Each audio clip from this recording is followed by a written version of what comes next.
Steve Spagnuolo, Chiefs defensive coordinator, 4-time Super Bowl winning defensive coordinator. Man. Steve, thank you so much for taking the time to jump on with us today. This is awesome for us to be able to talk to you. Has it sunk in yet that you've won back-to-back Super Bowl titles in your third in 4 years, 5 years? Pretty amazing. I appreciate you having me on. No, I'm not sure it has completely sunk in yet, but we're trying to enjoy it as much as we can because we know it doesn't happen too often. But it's really a special time, special win. Coach, have you fought for your right to party yet, or is the party still going on for you? I heard the intro there, and there's nothing like listening to Travis's voice talking about the fight for the right to party. Well, my wife and I are just relaxing a little bit, but I tell you, when you go through the grind of that season, you need some time. So we've gotten a little bit of downtime, which is great. What can you say about just this defense that has been so special for your team?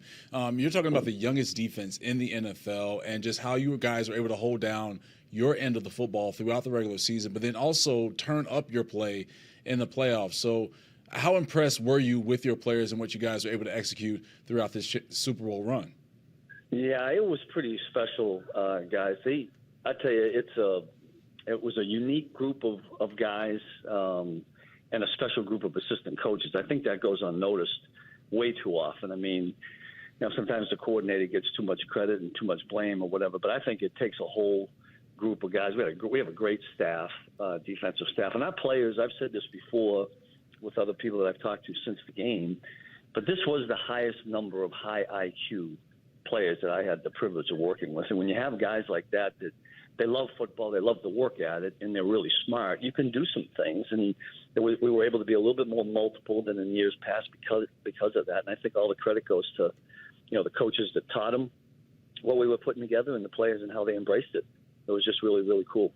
Coach, to Cam's question, like during the regular season, you've had a great defense, but it seems like in the postseason, you always take it up a notch, and that's even against the top quarterbacks in the league and the other top teams. What are you doing differently when you get to the postseason to have the type of success that you guys have been able to have?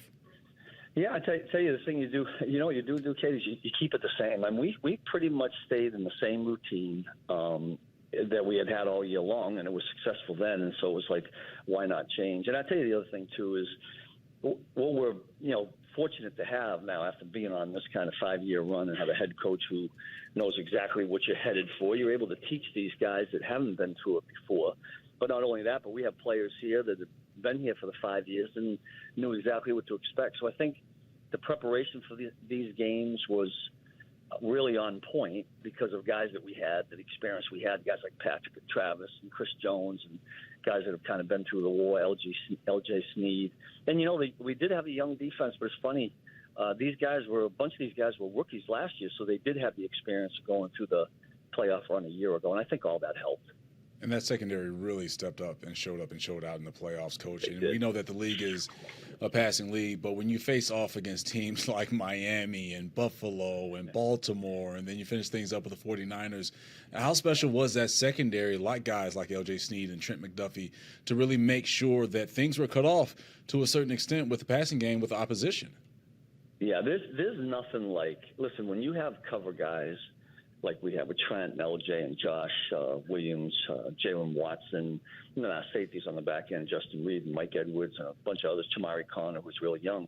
When you're calling a game defensively and you have the trust that those guys, no matter what you call, are going to cover, that's a nice thing to have, because I've been on teams, and because you can't have all that talent all the time, where you have to be careful what you call or what you do, because you don't want to put those guys on an island. But it wasn't that way this year. We had tremendous confidence in them, and it was one of the reasons why during this particular game, we played a little bit of zone early in the game. I thought Brock Purdy played a great game and had some really good throws, but we switched a little bit to man coverage in the second half, and I thought that helped us, and that was because of the trust we had in those guys you're talking about. Talking with Steve Spagnuolo, Chiefs defensive coordinator and 4-time Super Bowl winning coach. Coach, Patrick Mahomes, is he the best quarterback that you have ever seen? Well, listen, I've been blessed to coach against some good ones and be on some teams with some good players, but Patrick's special. I mean, it's like, you get to overtime and you don't want to give up any points, obviously, But as they drove the ball there in overtime and we knew there was a chance they would kick a field goal, you still just said to yourself, if we could just hold them to a field goal, we have Patrick Mahomes and we always got a chance of winning. And sure enough, I mean, it's exactly what he did. But I think we're all better coaches and better players on this team because Patrick Mahomes is the quarterback. No doubt on that, Coach. When you look at just entering the playoffs and really throughout the season, because there are a lot of naysayers out there with this Kansas City team in terms of what you guys could be when you look at just the struggles that you had throughout the season. But did you use that as motivation during your run through the regular season? And once you knew when you were in the playoffs and you got past Miami that everybody was going to be in trouble because everything was trending the right way on both sides of the football? Yeah, I mean, I do think the bumps that we had along the way during the season, we started out pretty good, and then we kind of hit a rough spell there. I do think that it molded us as a team. I think the guys came together.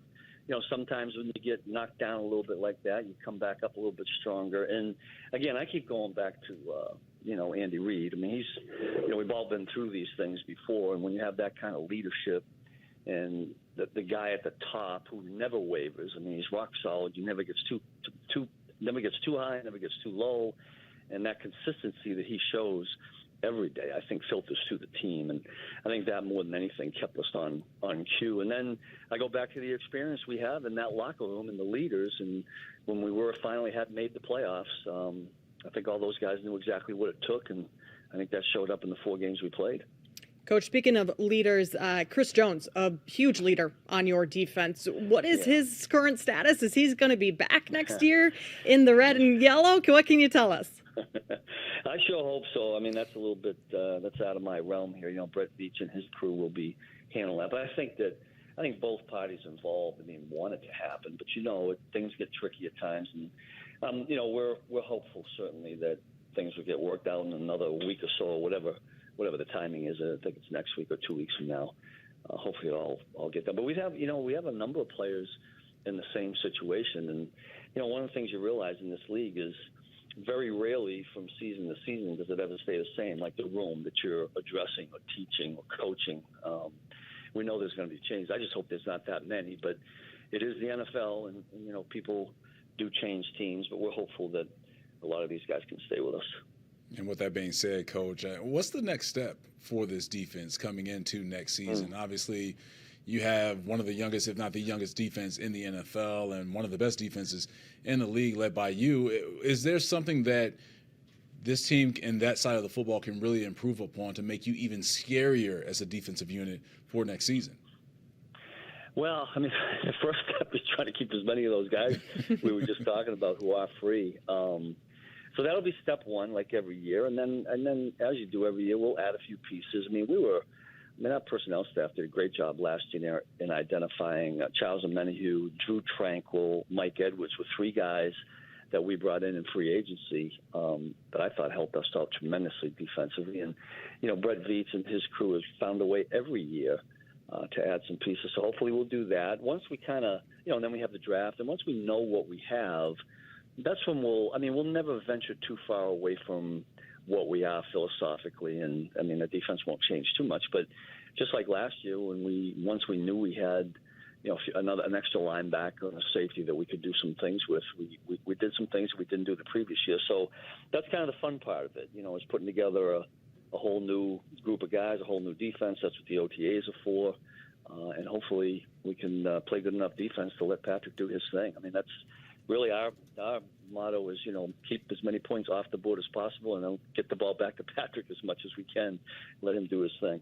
How does seeing Mahomes in practice every day impact your defense and how you're able to stop other quarterbacks, being you're going up against the best almost every day? Yeah, that's a great question, and I think we benefit from that. Not just Patrick, but the offense as a whole, because, Andy and the offensive coaches are pretty complex. They're very multiple. I think because we see a lot of different things from them that, generally when we go into a game, there isn't something that we haven't had to defend before just going against our own offense. The only thing we don't see a lot of is run plays.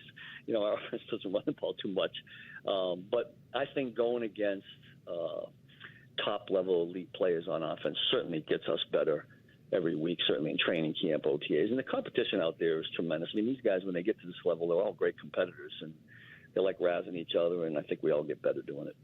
All right, Coach. Now, I'm not sure if you've seen the iconic Michael Jordan picture where has his hand on his face and he has his 6 rings on his finger. Have you ever thought about maybe taking one of those pictures now that you've won your 4th Super Bowl and your 3rd in the last 5 years? Because I think the people, especially Chiefs fans, need to see that side by side. We got to have that, Coach. Come on now.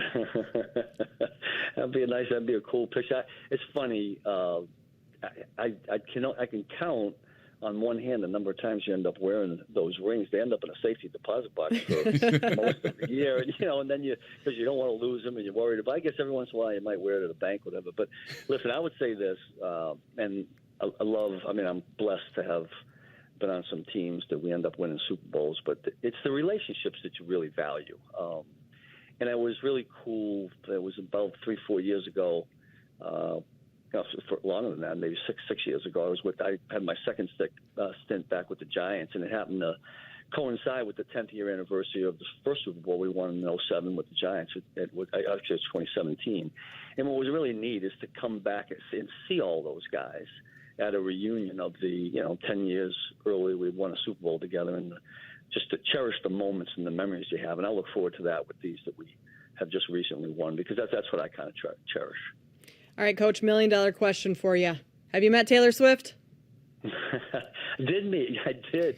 My wife and I, after the Super Bowl, just real quick, because there are too many people around, so it was just a quick hello, and that was it. But it's a pretty neat thing. I mean, people ask questions about. I don't know much about the music, but I know she must be pretty good because a lot of people like her. I think she's okay at what she does. What was her impact on Chiefs Kingdom like? I'm not sure I'm a good person to ask that question. It's one thing about coaching, as you're in the middle of the season and the grind, you get behind those 4 walls and then out on the field. I don't get a real good feel. But I think it was all good for the league. I mean, I think notoriety is great. And I know Travis always had a smile on his face. So that's a good thing. That's a good thing. Yeah.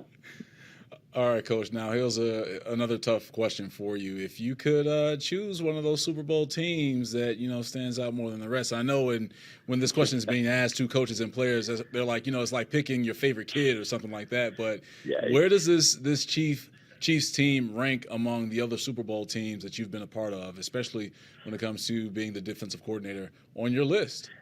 Yeah, they're unique in every way. I mean, you know the patented answer for that, and it's the truth. And the one that feels special is the one you're in the middle of right now. I mean, but I would say this: they all have a common thread, and that's high character people with people that enjoy being around each other. There's love in that locker room, and I know we use that word real loosely, but it's true, and the closeness that you feel. And I go back to the relationships that we were just talking about, and they're all unique, and every one of them. All 4 of them have been special.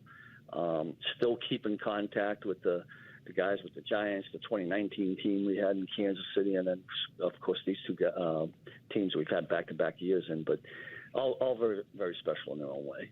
Well, Coach, thanks so much for taking the time to join us today. We really appreciate it. And congrats on your 4th Super Bowl championship this year. Yeah, that's awesome. I appreciate you having me on. My pleasure. You guys take care. We got to get that picture, Coach, of that Michael Jordan pose with those rings on, man. Come on now. I'll have to get that done somewhere along the way, right? Yeah. Thank you, guys. Thank you. That's Steve Spagnuolo, Chiefs defensive coordinator and Super Bowl champion.